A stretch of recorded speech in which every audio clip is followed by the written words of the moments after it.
What's up? Hey, art, black art.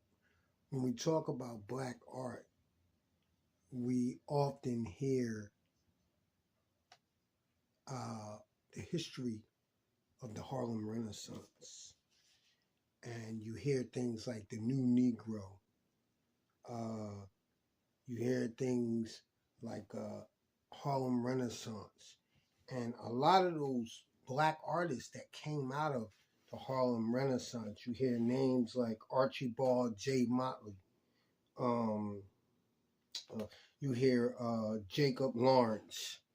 You hear those guys.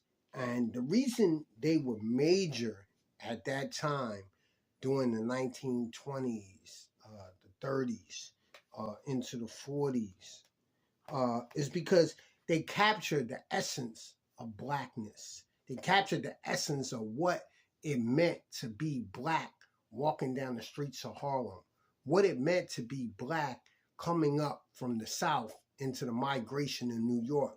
What does that look like? What does black look like? What does a black face in the midst of living and everydayness or imagination? You know what I'm saying? What does that look like? What does it like to be a hustler? What does it like to be a woman walking down the street, a woman walking up the street, a man wanting a woman wanting a man, or whatever human being you decide you want to interact with or have? What does the streets look like? What does the clothes and the mentality represent? That's what the Harlem Renaissance was. So you had a bunch of people with money that decided to grasp and petition artists to come up with different styles of art. And in that was the Harlem Renaissance artistic part. Not even the authors or writers that came out of the Harlem Renaissance, particularly the artists. So when you look at this, you see, like I said, you see Jacob Lawrence, right? You see pictures like this, and you see Jacob Lawrence, right? You see his work, and he's capturing the essence of a pool game, right?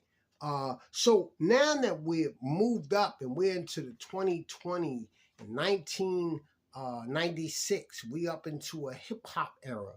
You have that same flavor of art being captured, but by someone you might not know.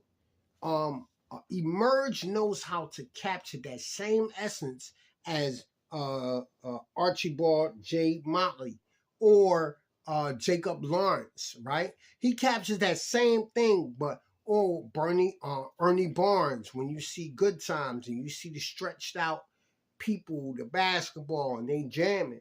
But it's a new era too. You gotta always keep evolving. Then you had Basquiat and you had those guys. But we can't miss our era of artists that are magnificent. And I know it's a lot of art out there. I'm not saying it's not people doing it. But when you look at Emerj, and just like the Harlem Renaissance, and you look at Archibald J. Motley, and you look at his work, right? This is a book, and you look at that work, right? And the essence of blackness is captured by these guys, right? And you understand black art to its full degree, right? You have to look at Emerj's work. You have to analyze Emerj's work because he is doing the same as these guys. He's doing, and when you look at the Great Migration by Lawrence Jacob, he's capturing what blackness is, right? That's what Emerj is doing. This is from a book called The Harlem Renaissance. And it has very famous black artists capturing blackness. But then when you have a book called The Renaissance Man's Sketchbook by the Gr8 Emirj, It captures the essence of Black Philly art in its pureness, in its rawness, in its greatness. You capture the essence of Blackness. Not rarely seen. Rarely seen.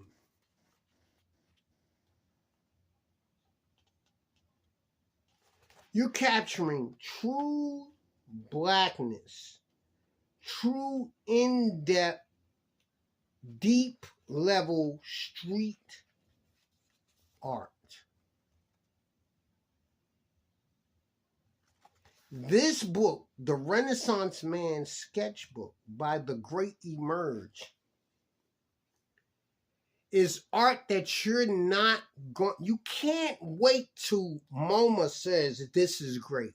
You can't wait until the art gallery in New York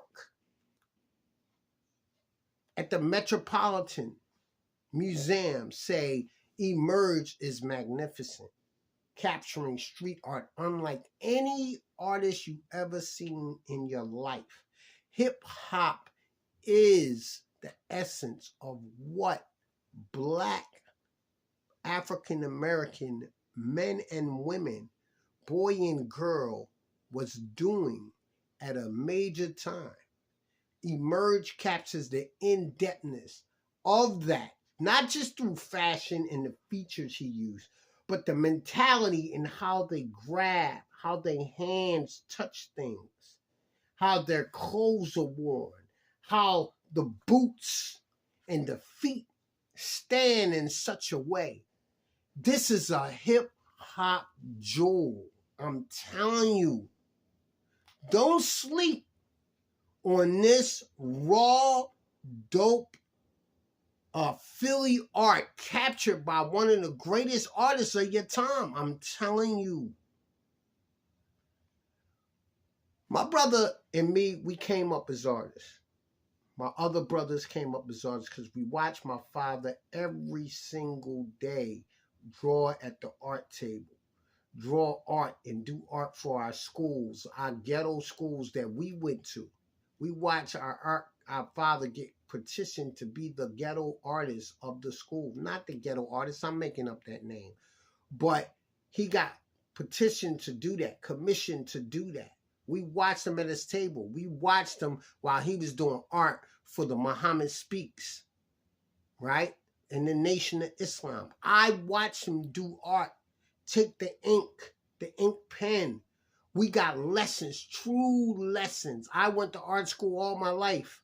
I went to Bach for 3 years. My brother went to the governor's school, got picked to be in the government art program. You know how major that is? Every college in the world wanted Emirj, right? My brother Roosevelt does art, selling art for $2,000, for hundreds of thousands. People did books on. We studied this art. We've been in it. It ain't what people think. You can't just look at something and then draw it from something and then think that's it. No, this thing is deep.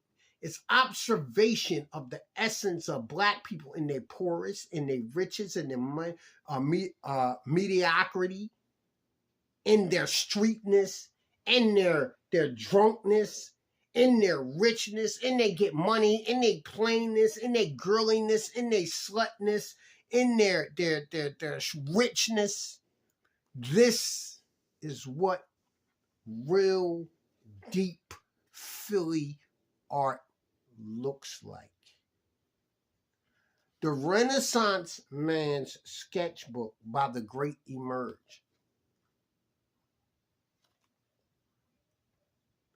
Don't deprive yourself of crazy, dope, raw Philly art.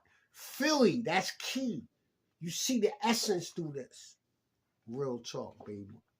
This is on Amazon. You want this.